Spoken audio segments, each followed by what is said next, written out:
And good evening. Thanks for joining us on this Saturday. I'm Tom Yamas. And we begin tonight with the packed plane ending up in the water, skidding right off the end of a Florida runway. The military charter returning to the U.S. Naval Air Station in Jacksonville from Guantanamo Bay in Cuba. 143 passengers and crew on board, escaping on that wing of the Boeing 737 in the dark of night. Nearly 24 taken to hospitals. The Miami Air International Flight 293 ending up in shallow waters. The flight data recorder just recovered. And late word coming in on what may have happened to the pets on board. ABC's Victor Oquendo starts us off. Tonight, investigators working along this river just inches from a Jacksonville runway trying to determine what caused this plane's near tragedy. The Boeing 737 with 143 people on board overran the landing strip and slid into the water. Rescuers racing to the scene at the Naval Air Station, finding some passengers waiting on the wings. Incredibly, everyone survived. It is a miracle. We could be talking about a different story this evening. The plane, chartered by the Department of Defense, was carrying military and civilians from Guantanamo Bay, Cuba, to the Naval Air Station in Jacksonville. 22 people taken to the hospital, including one child. Thankfully, no one suffered serious injuries. The Navy sharing these images of passengers huddled together inside a hangar. A strong storm rolling through the area as they tried landing just before 10 p.m. When the plane hit that barrier, it split the top of the aircraft. So it had a split in it, and when the plane hit the water and it displaced all that water, it came over the top. So that was, that's less than 24 hours ago, so it's still pretty right here. Late today, we learned that the animals on board may not have survived. Tonight, that plane still in the water as an NTSB GO team starts their investigation, already retrieving the flight data recorder. That flight data recorder is right now on its way to the NTSB laboratory in Washington, D.C., and it was undamaged, so we expect to get a very full report on that shortly. And Victor Oquendo joins us now live from a boat near the scene of that accident. We can see the plane right there behind you.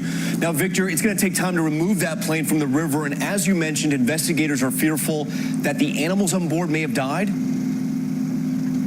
That's right, Tom. They didn't see any crates or hear any sounds when they searched that area. Investigators have set up a perimeter around that plane. They'll be looking closely at weather as they try to determine a possible cause. Tom?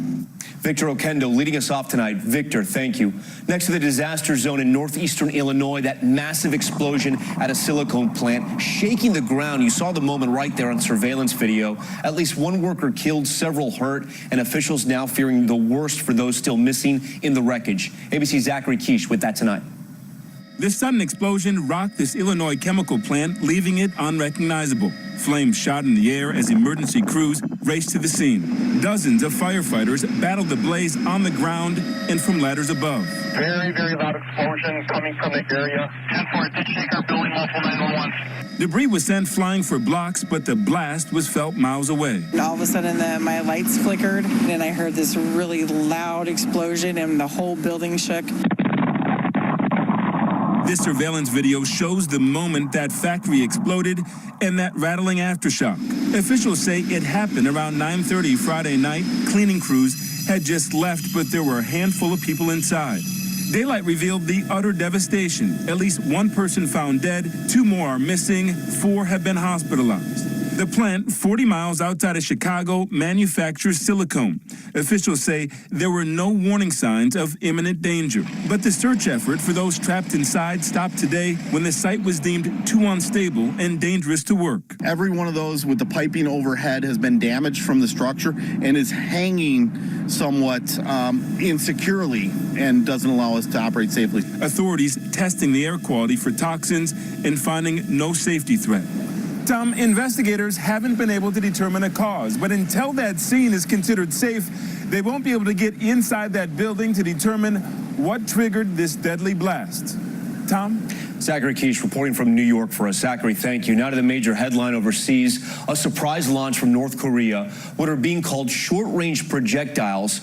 Will the provocative action knock already tense diplomatic relations between President Trump and Kim Jong-un even further off balance? What the president and North Korea are saying tonight. The latest from ABC White House correspondent Tara Palmieri.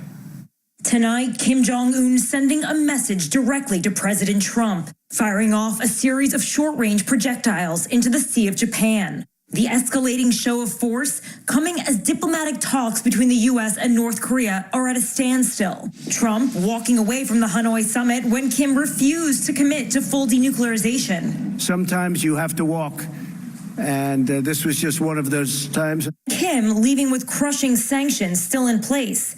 This test, a sign he's losing patience. Since Hanoi, there have been a series of low-level but very provocative actions by the North that signal their frustration with the lack of sanctions relief. Though both sides are holding firm to their demands, the president optimistic he can still get a deal, tweeting, "I believe that Kim Jong-un fully realizes the great economic potential of North Korea and will do nothing to interfere or end it." Adding, "He also knows that I am with him and does not want to break his promise to me.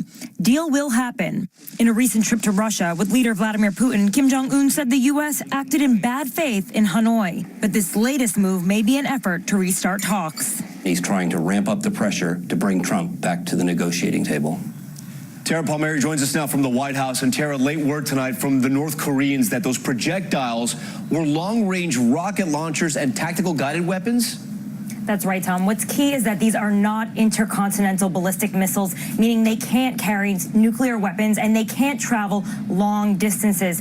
Kim Jong-un promised in 2017, even before negotiations started, that he would stop launching those missiles. And so far, it looks like he's sticking to that promise. Tom? Tara Palmieri for us. Tara, thank you. And this programming note, the latest on the U.S. response to North Korea, when Jonathan Karl goes one-on-one with U.S. Secretary of State Mike Pompeo tomorrow morning on This Week. Next to the severe spring storms at Funnel Cloud in Palm Beach, Florida, just one of 80 reported tornadoes. You see it there across the country in the last 5 days. Storms sweeping from Texas through the Northeast, leaving a trail of damage in its wake, and dangerous flash flooding as well. Nearly 10 inches of rain in some places, triggering some risky rescues around Austin. ABC senior meteorologist Rob Marciano now with the latest.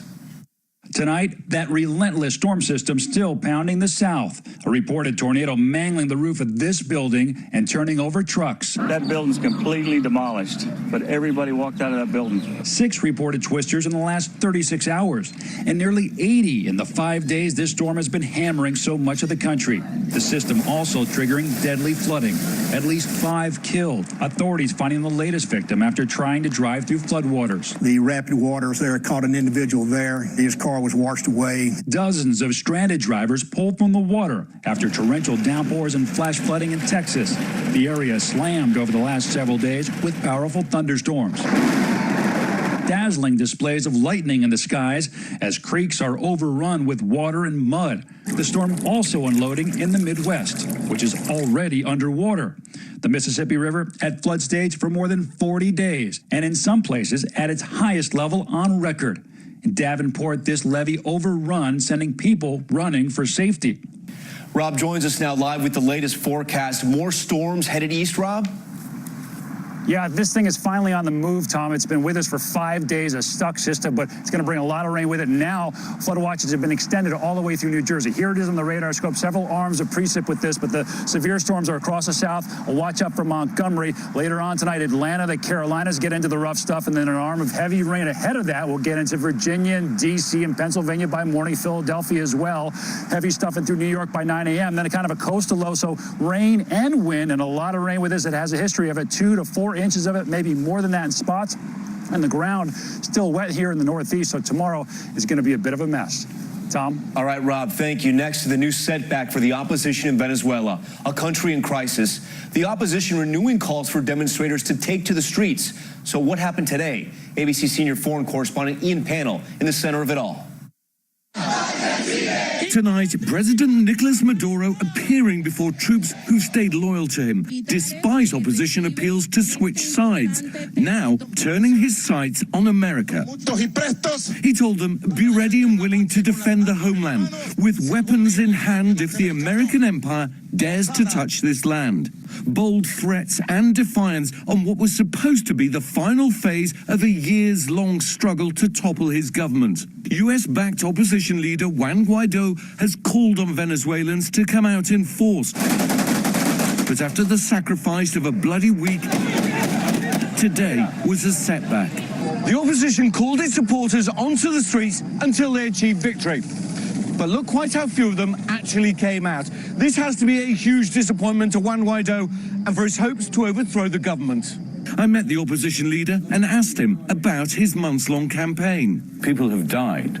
People have been injured, people have been arrested, and still nothing has changed. That has to be a disappointment. We have mobilized on the streets time and time again, so when you say nothing has changed, it's of course a very tough assessment, especially for us Venezuelans. U.S. officials this week said all options remain on the table in support of the opposition. And for now, Secretary of State Mike Pompeo says America is sticking with the movement. Estamos con ustedes. But Maduro still firmly in power, and tonight, questions about what the opposition can and will do next. And Ian Panel joins us now live. Despite today's protests, Maduro's still firmly in power. And Ian, I read the transcript of your interview. Guaido is preaching patience, but this week did reveal some cracks in the Maduro regime. Yeah, undoubtedly, Tom. There were defections. The country's most famous political prisoner was released by his own guards, and there were mass protests. And I guess as long as people go hungry and starve for lack of food, as long as they die for lack of medicines, then Nicolas Maduro will never feel truly safe in the presidential palace. And the opposition, though blooded, is certainly not beaten. Tom? Ian Panel with our continuing coverage out of Venezuela. Ian, thank you. Back here at home now to a family's unimaginable heartbreak. 21-year-old Riley Howells stepping up to save others when a gunman began firing at fellow students at UNC Charlotte. That single act of courage giving police more time to respond and to save lives. His family speaking out tonight as they prepare to bury their son. Here's ABC's Ariel Reshef. From these horrifying moments at UNC Charlotte. There's a shooter on UNC Charlotte campus. 21-year-old Riley Howell emerging a hero. Absolutely. Mr. Howell saved lives. Yes. Yes. But for his work, the assailant may not have been disarmed. Unfortunately, he gave his life in the process. Tonight, his loss, a gaping hole for his parents and 3 siblings. The color drained out of the world. That moment. A gunman opening fire inside his anthropology class Tuesday. Riley's final act, knocking the assailant to the ground before being fatally shot, along with 19-year-old Ellis Parlier. To his family, that sacrificial act of courage coming as no surprise and a source of comfort. We knew if he was in that room, he would have done something. Yeah. It's like a huge weight got lifted on your shoulders and you just thought, everything is right now. That's what he was supposed to do. An emotional procession honoring Riley.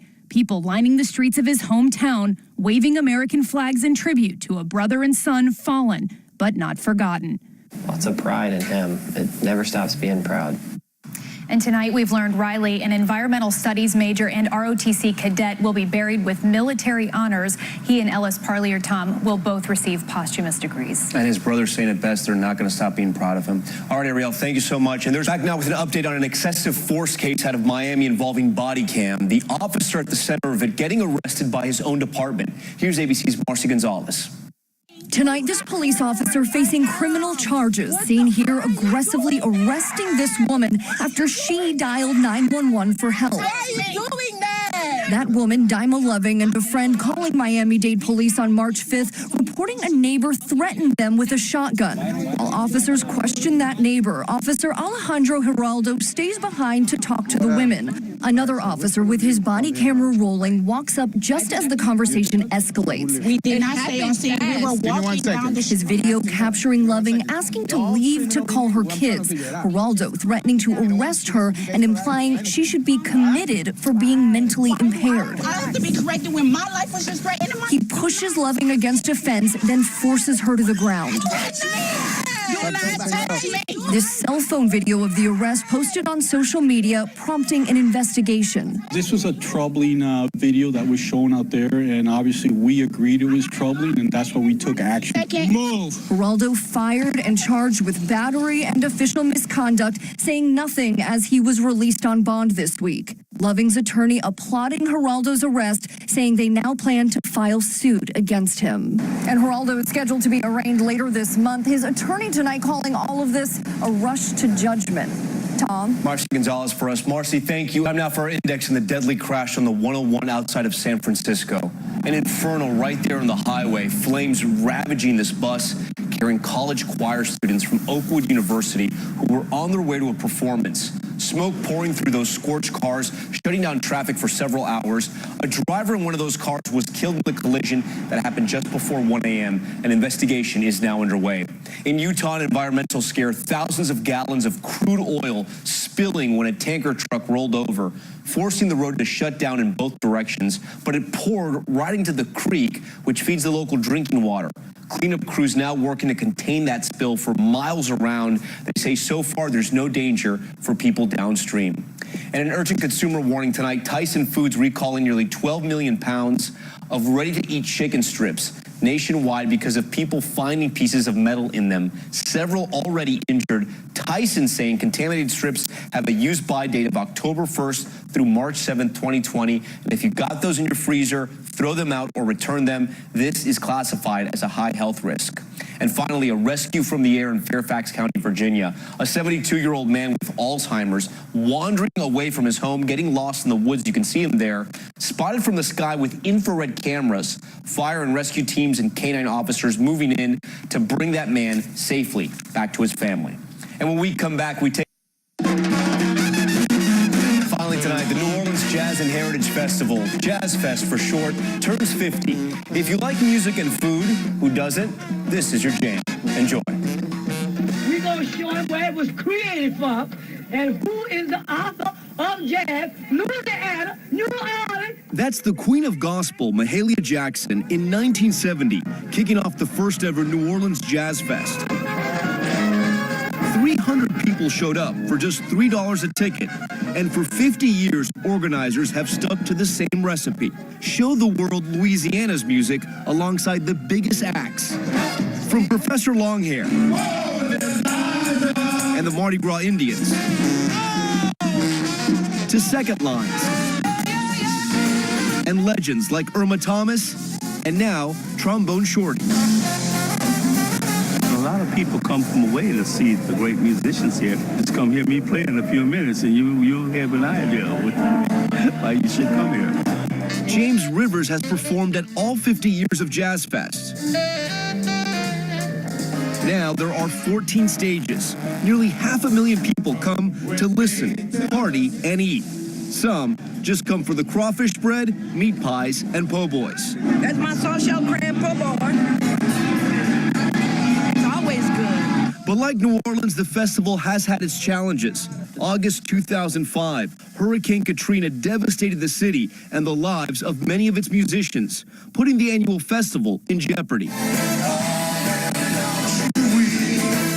But musicians from all over, including Bruce Springsteen, showed up to help and, more importantly, play. Oh, when I sing, go marching in. Jazz Fest is a nonprofit that pumps millions into the local music community, showing the world you get what you give.